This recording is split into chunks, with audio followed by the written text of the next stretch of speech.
Hello বন্ধুরা, কেমন আছো তোমরা? আশা করি সবাই ভালো আছো। তো আজকে তোমাদেরকে দেখাতে চলেছি এক ঐতিহাসিক গাছ, অনেক পুরাতন। হ্যাঁ, সেটা আমার বাবা দাদুরাও বলতে পারে না, দাদুরাও বলতে পারে না যে কত দিন এই গাছের বয়স। হ্যাঁ, তো এই গাছটা দেখো যে অনেক পুরনো গাছ। এই যে আগে অনেক ডালপালা ছিল, কিন্তু আস্তে আস্তে ভেঙে ভেঙে পড়ে যাচ্ছে। আর এই যে দেখতে পাচ্ছ সুড়ঙ্গ, ভিতরে ভিতরে এই যে যত সব মোটা মোটা ডাল আছে, ডালপালা, এই যে ভিতরে ভিতরে সুড়ঙ্গ হয়ে গেছে, তার কারণেই ভেঙে পড়ে যাচ্ছে। হয়তো বেশি দিন লাস্টিং করবে না। আর এই যে ভাঙ্গা গাছটা দেখতে পাচ্ছ, এই গাছ অনেক মোটা ছিল, তো আমরা জন্ম থেকেই দেখতে পাচ্ছি এই গাছটা ছিল, তো এখন ভেঙে গেছে।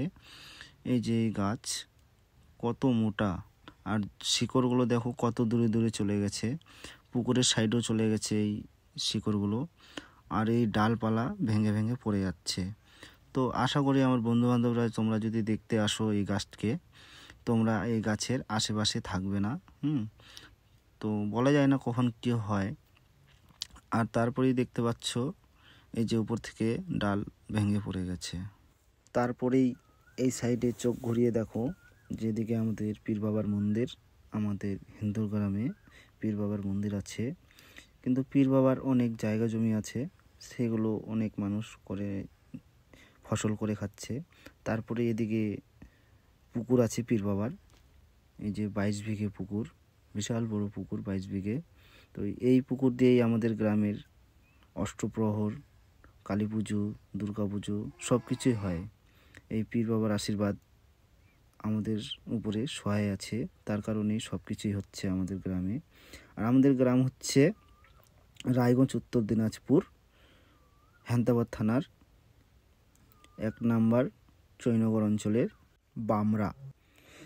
তারপরে এই কথা বলি, এই যে পীর বাবা আছে, এই পীর বাবা কিন্তু অনেক জাগ্রত।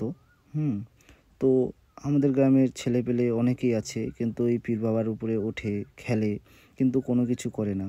পীর বাবা জানে যে ছোট ছোট বাচ্চারা আছে আমার সঙ্গে খেলাধুলা করে, তো কোনো কিছু করে না। আমরা ছোট থেকে অনেক খেলাধুলা করেছি এই যে পীর বাবা, কিন্তু আমরা শুধু একটাই ভুল কাজ করি, যে পুজো দিতে আসলে যে পীর বাবাকে পরিষ্কার রাখি না।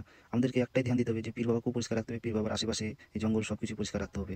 আর আমাদের তো পীর বাবার আশীর্বাদেই এই যে পুকুর, জমি জায়গা, এইগুলোর টাকা দিয়ে তো আমাদের অষ্টপ্রহরের, দুর্গাপুজোর, কালী পুজোর এই যে খরচা হয়, পুজো হয়, তাই না? তাহলে আমরা পীর বাবাকে কেন অপরিষ্কার রাখবো? হয় কি না বলো? আর আমি ভুল করে থাকলে নিজের ছেলে বলে ক্ষমা করে দিব।